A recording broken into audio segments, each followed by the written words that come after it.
સુરતના નાની બેડના ગામમાં આવેલા જૂના અંબાજી મંદિરના ડિમોલિશન માટે નોટિસ પાઠવવામાં આવી છે, જેનો સ્થાનિકો દ્વારા વિરોધ કરવામાં આવી રહ્યો છે. સુરતના નાની બેડના ગામમાં આવેલા જૂના અંબાજી મંદિરના ડિમોલિશન માટે નોટિસ પાઠવવામાં આવી છે, જેનો સ્થાનિકો દ્વારા વિરોધ કરવામાં આવી રહ્યો છે. સ્થાનિકોએ કલેક્ટર કચેરી ખાતે એકઠા થઈને વિરોધ નોંધાવ્યો હતો.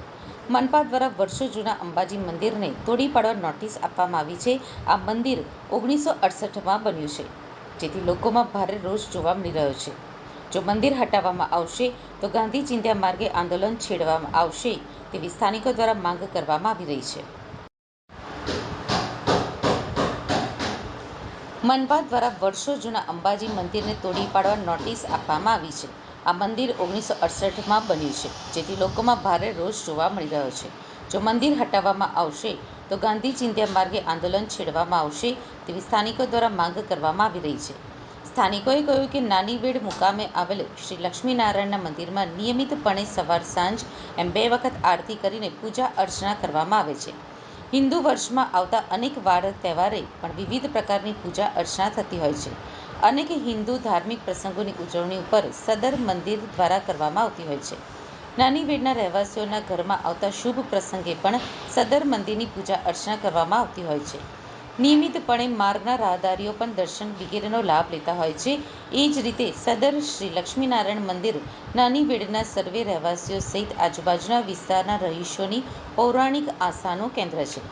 શૈલેષ પટેલે કહ્યું હતું કે અંબાજી મંદિર પૌરાણિક છે, તેને જાતે ડિમોલિશન કરવા માટેની મહાનગરપાલિકા દ્વારા નોટિસ આપવામાં આવી હતી.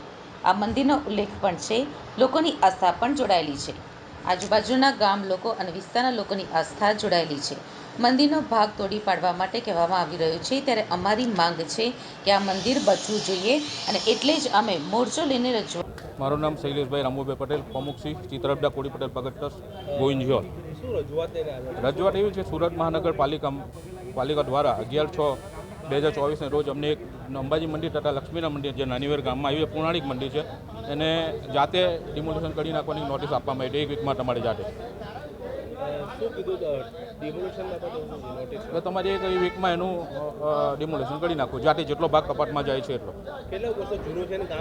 આ મંદિર 1968માં બનાવવામાં આવ્યું હતું અને સુરત મહાનગરપાલિકામાં સમાવેશ નાનીવેર ગામનો 1975માં થયો છે. પૌરાણિક મંદિર છે. આ મંદિર સાથે નાનીવેર ગામ, મોતીવેર ગામ, ડબોલી ગામ, સિંગરપર, કુંજગલી, ઈદગાવાર, કતારગામ વિસ્તારના તમામ અમારા જે સ્થાનિકો લોકો છે એની હસ્તા મંદિર સાથે જોડે. મંદિરનો કેટલો ભાગ ડિમોલિશન કરવા માટે? મંદિરનો ભાગ સમજો કે 15 થી 20 ફૂટ. 15 થી 20 કેટલા ચોરસ મીટરમાં મંદિર 250 થી 300 વારમાં ટૂંકમાં. અમારી માંગ એવી છે કે સંપૂર્ણપણે મંદિર આ બચવું જોઈએ.